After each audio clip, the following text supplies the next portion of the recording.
So, I got this idea from a comment that I got today. Can't remember the YouTube name right now, but the person basically said that they read books and they see all these words and understand them, but when it's time to talk, basically they don't remember any of the words, right? So I'm gonna tell you some things that you can do to actually make sure that your reading is transferring over to your speaking. Because reading is not the same thing as speaking. It's just not. It's the same way, people say, oh, I can understand a little bit of Spanish when people are speaking to me, but when I need to form the sentences, I can't. Well, yeah, because listening, reading, writing, speaking, they're all separate skills. So you can actually get pretty good at one and have like 0% in the other ones. We know that because we know people that are illiterate. We know people that can have fluent conversations in the country or just uneducated, whatever, and they can't read or write because you don't need to speak. It's fine. Same thing. If you spend all your time reading in silence, it's not necessarily going to make you a great speaker. Speaking is a skill. So let's talk about, 4 or 5 things that we can do. The first thing I'm not going to spend a lot of time on is just straight up read out loud. Point number one is read out loud. If you have people around you and you're scared to read out loud, I'm sorry. I don't know what to tell you. You just got to get over it. My dad is fluent in Arabic and he learned. And probably one of my first childhood memories is my dad reading Arabic out loud from the Quran, from whatever. It would just be like 6 in the morning and you could hear him in the living room, like reading out loud. At the time, like I was a kid, so I was like, yeah, bro, I don't want to hear that. But now I understand. I understand why he was doing it. So, point number one, read out loud. In addition to that, I'm going to say the more animated that you can make your reading out loud, the more it's going to help you remember the stuff. Because we learn through context and we learn through emotion and feeling, right? So if you're just like, I'm just going to read some random words off here.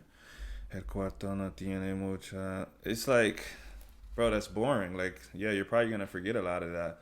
If you think about the first stories that you ever heard, like children's stories, you probably actually haven't heard the Three Little Pigs story like 1,000 times. It was just a crazy story, and they're like, and he blew his house down, and you're just like, because you're a little kid, right? And it sticks with you forever. So it's the same kind of thing. Kids learn through context. We also learn through context. So you need a little bit of emotion to help it stick, or yeah, whatever. So I would say that's point two. Put some excitement into your reading. If you're a super dry person like I am, that's actually really tough to do. It is. I'm not gonna lie. I struggle, but it's just something that I know that I need to do. If I'm reading, I try to read in different voices. Like for instance, like this book is about El Cuco. If you don't know who El Cuco is, it's different names in different places. Cucuy. But it's a Latin American monster. Parents tell their kids, like, if you don't go to sleep. Yeah. So, El Cuco, parents tell their kids, like, El Cuco te va a comer, to get them to go to sleep or do whatever. And so, I try to read it in a, like, demon voice, monster voice. I try to read the girls' parts in, like, a girly voice just to help it stick. If there's screaming happening, I try to do the, like, the silent scream voice where you're like, I do it like that so it like simulates screaming, right?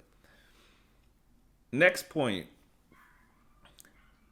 Once you're reading out loud, once you're putting excitement into this stuff, remember that this stuff is in context.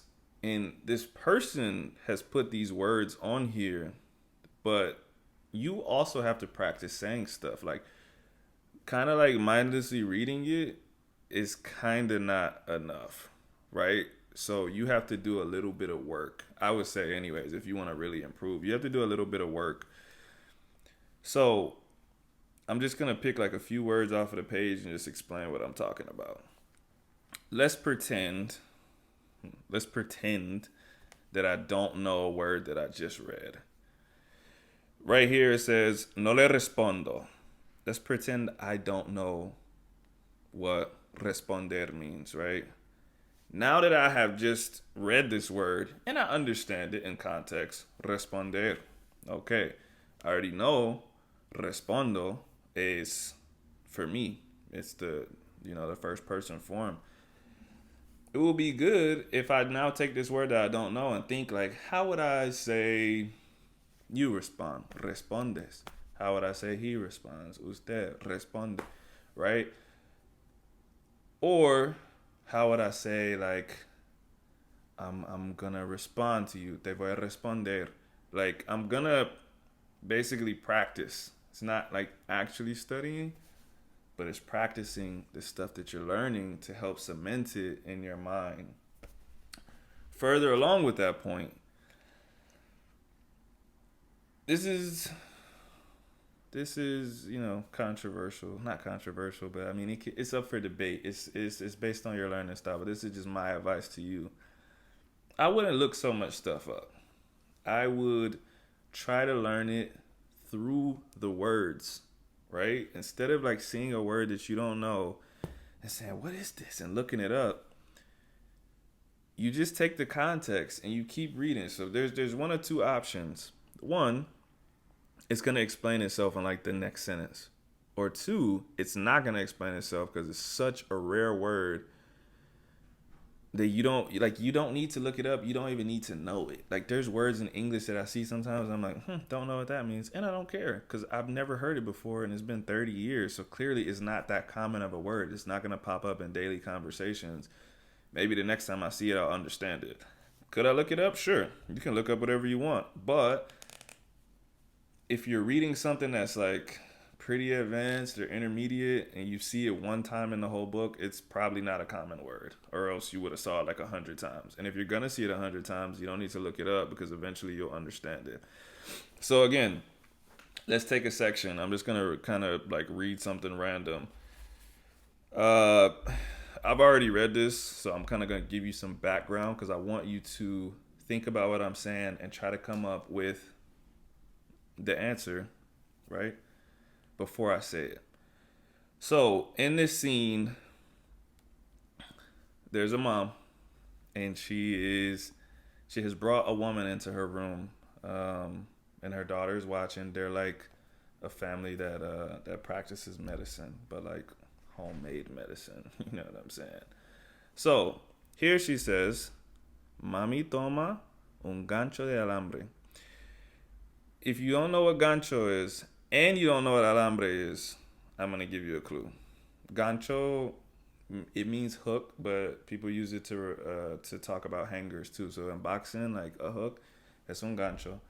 But also a hanger is un gancho, right? So let's pretend that I don't know what alambre means. Maybe you don't. If you don't, think about what alambre could mean. We're talking about a hanger. Un gancho de alambre. What could you be saying about a hanger, bro? There's only so many descriptions that go with hanger. Think about it. You can think about it in English. We got plastic hangers. We know alambre is not a color, or else you would know it, right? So we got plastic hangers, metal hangers. That's really your two options. I was trying to make it difficult, but it's not that deep. But that's my point. Like the context of this stuff is not usually that hard. You just get freaked out by seeing a word and you look it up. So, mami toma un gancho de alambre, right? Let's pretend that I'm like, I'm not sold. I don't know what it is. The next, couple words up, lo lava en el agua, right? What kind of hanger would you maybe need to wash, right? It's like she's gonna wash it in water and alcohol, right? We're doing medicine in a room.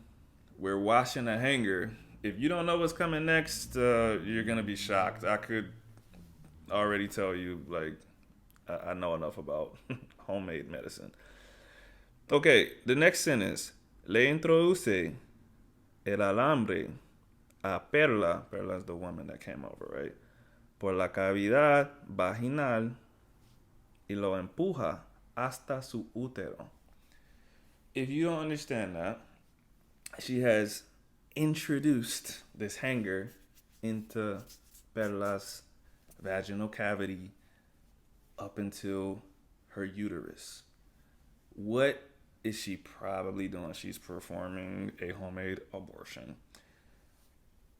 Using that information, what kind of hanger am I going to do that with, bro? It's going to be a wire hanger or metal. What's the difference between wire and metal? I don't actually know. I don't actually know in English. I would call anything that's not plastic a wire hanger. What defines a wire hanger? What defines a metal hanger? I don't know. I don't care. It's not that important.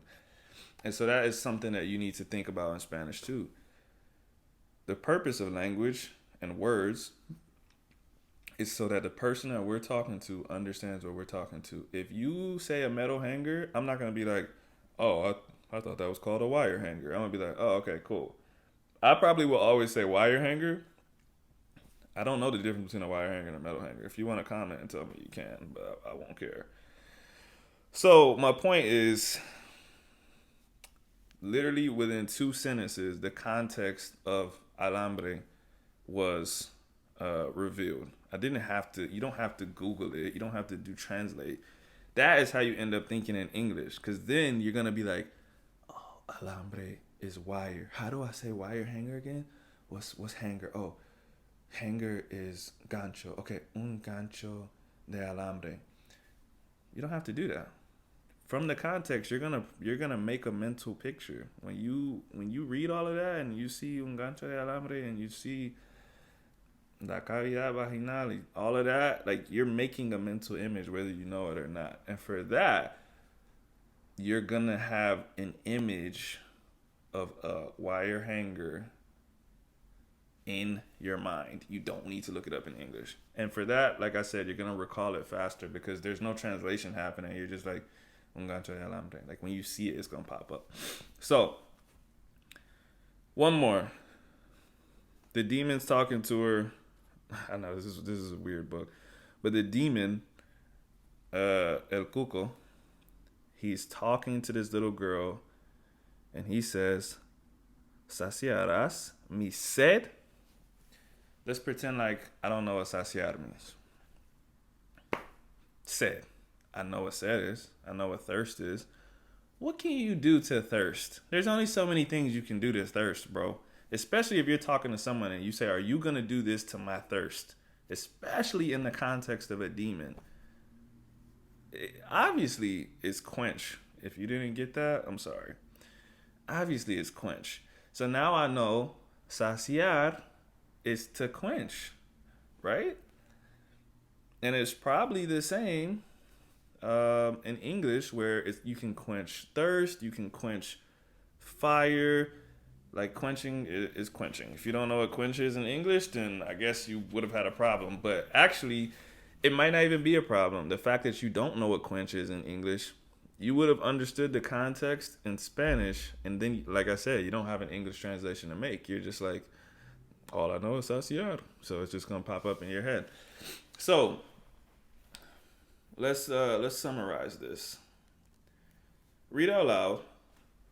Read with excitement and intention. Practice the new words that you encounter, right? Don't look stuff up. If you do, look it up in Spanish. Like, literally look it up in a Spanish dictionary and read the definition in Spanish. If you still don't understand it, you just ain't supposed to know yet. 5, let the context reveal the definition of the word to you. If you encounter a word 100 times in 100 different sets of context, I promise you, you're going to understand the word. If you've never heard the word thirst, if I told you, like, bro, I'm thirsty, and you're like, I don't know what that means, and I grab a cup of water and I'm like, I'm thirsty. When I take that sip, you might go, is thirst drinking? Maybe you don't know yet, right? The next time I say, I'm thirsty, do you have water? I'm thirsty. And I take that sip, you're going to be like, I think thirsty is wanting the water. Maybe. You don't know yet. as that keeps happening, you're going to know that thirst precedes drinking. That's all you need to know about thirst. The biological mechanisms and all of that stuff doesn't matter. What people know is that thirsty means I want to drink something, most likely water, but whatever. Right? So, hopefully that did something for you. I'm going to try to keep making videos like this, but I always need ideas. So, don't forget to comment and tell me what you're struggling with. Tell me what you want to see. I'll make a video about anything, bro. I got nothing but time on my hands at nighttime. So, thanks for watching. Hope it helped. See you guys later. Peace. Like the video.